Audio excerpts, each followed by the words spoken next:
नमस्कार दोस्तों, हमारे चैनल में आपका स्वागत है। आज हम आपको सुनाने जा रहे हैं इस संसार की सबसे पहली प्रेम कथा। एक ऐसी प्रेम कथा जिसमें ना कोई शर्त थी ना कोई बंधन, बस था तो अटूट विश्वास, गहरी श्रद्धा और असीम समर्पण। यह है भगवान शिव और माता सती की अमर प्रेम कथा, जिसमें प्रेम है, भक्ति है, त्याग है और अंत में जन्म लेती है एक नई शुरुआत। सृष्टि के आरंभिक काल की बात है। ब्रह्मा ने अपने मानस पुत्रों को उत्पन्न किया। उन्हीं में से एक थे दक्ष प्रजापति। दक्ष अत्यंत विद्वान थे, लेकिन उतने ही अहंकारी भी थे। उन्हें अपनी योग्यता और शक्ति पर बहुत गर्व था। उन्होंने वर्षों तक संतान प्राप्ति के लिए कठोर तप किया, देवताओं से वरदान पाए। आखिरकार उनकी तपस्या सफल हुई और उन्हें एक दिव्य कन्या प्राप्त हुई। वही कन्या आगे चलकर माता सती कहलाई, लेकिन यह कोई साधारण कन्या नहीं थी। यह स्वयं आदि शक्ति का अवतार थी। दक्ष को अपनी पुत्री पर गर्व तो था, लेकिन मन में यह इच्छा भी थी वह सती का विवाह किसी वैभवशाली राजकुमार या किसी प्रतिष्ठित देवता से करेंगे। उन्हें यह कल्पना भी नहीं थी कि उनकी पुत्री का मन पहले ही कहीं और ठहर चुका है। देवी सती बचपन से ही अनोखे स्वभाव की थी। उन्हें न तो आभूषणों से प्रेम था, न ही राजसी ठाट बाट में कोई रुचि थी। जब जब वह भगवान शिव की महिमा सुनती, उनका हृदय भावनाओं से भर उठता।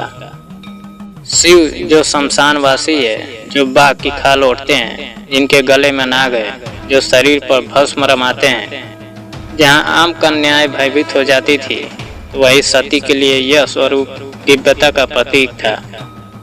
धीरे धीरे यह आकर्षण भक्ति में बदला और भक्ति प्रेम में। अब सती का जीवन केवल एक लक्ष्य पर केंद्रित था, भगवान शिव को पति रूप में प्राप्त करना। जब दक्ष को यह ज्ञात हुआ कि उनकी पुत्री शिव से विवाह करना चाहती है, तो वह क्रोधित हो उठे। उनकी दृष्टि में शिव तो बस एक सन्यासी, एक भिखारी और शमशान में रहने वाले योगी थे। उन्होंने सती को समझाया कि वह किसी योग्य और राजसी वर को चुने, और सती अडिग रही। उन्होंने संकल्प लिया कि वह तपस्या करके शिव को पति रूप में प्राप्त करेगी। उन्होंने कठोर व्रत लिया, भोजन त्याग दिया, पर्वतों की गुफाओं में रहकर तपस्या की। खुले आकाश के नीचे वर्षा और तूफानों में भी वह केवल शिव का ध्यान करती। देवता तक आश्चर्यचकित थे कि एक कन्या इतनी कठोर तपस्या कैसे कर सकती है। उनकी भक्ति से त्रिलोक प्रभावित हुआ। आखिरकार भगवान शिव प्रकट हुए। सती के समक्ष खड़े होकर उन्होंने कहा, हे देवी, तुम्हारी भक्ति ने मुझे बाध्य किया है। आज से तुम मेरी अर्धांगिनी हो। उस क्षण ब्रह्मांड में आनंद की लहर दौड़ गई। देवताओं ने पुष्प वर्षा की। विवाह का शुभ दिन आया। शिव बारात लेकर कैलाश से निकल पड़े, और यह बारात अनोखी थी। इसमें भूत, प्रेत, पिशाच, नाग, योगी और देवता सब शामिल थे। स्वयं शिव अपने नंदी बैल पर सवार होकर शरीर पर भस्म रमाए, गले में सर्प और जटाओं से गंगा प्रवाहित करते हुए चल रहे थे। यह दृश्य देखकर कई स्त्रियां भयभीत हो उठी, और सती के चेहरे पर गर्व था। विवाह का आयोजन भव्य राजसी नहीं था, बल्कि दिव्यता से परिपूर्ण था। स्वयं ब्रह्मा ने मंत्रोच्चारण किया, विष्णु ने कन्यादान किया। यह केवल दो आत्माओं का मिलन नहीं था, बल्कि शिव और शक्ति का मिलन था। लेकिन इस विवाह में एक स्थान खाली रहा, दक्ष प्रजापति का। उन्होंने न तो आशीर्वाद दिया, न ही कोई संदेश भेजा, क्योंकि उनके लिए यह विवाह अपमान था। समय बीतता गया। शिव और सती कैलाश पर आनंद से जीवन व्यतीत कर रहे थे, लेकिन दक्ष के मन में अहंकार और द्वेष बना रहा। उसने एक विशाल यज्ञ का आयोजन किया। सभी देवताओं, ऋषियों और लोकपालों को आमंत्रित किया, परंतु शिव का नाम सूची में नहीं था। जब सती को यह बात पता चली, तो वह व्याकुल हो उठी। उन्हें विश्वास नहीं हुआ कि पिता ने जानबूझकर उन्हें और शिव को आमंत्रित नहीं किया। उन्होंने शिव से यज्ञ में जाने की अनुमति मांगी। शिव ने कहा, हे प्रिय, जहाँ सम्मान न हो वहाँ जाना व्यर्थ है। मैं नहीं चाहता कि तुम उस यज्ञ में जाओ, परंतु सती का हृदय एक पुत्री का था। उन्होंने पुनः प्रार्थना की। आखिरकार शिव ने अनुमति दे दी। सती अकेले यज्ञ में पहुंची, पर वहां उनका स्वागत नहीं हुआ। न आसन दिया गया, न सम्मान।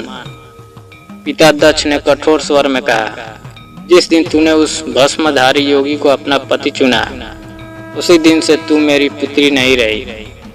यह शब्द सती के हृदय पर वज्र की तरह गिरे।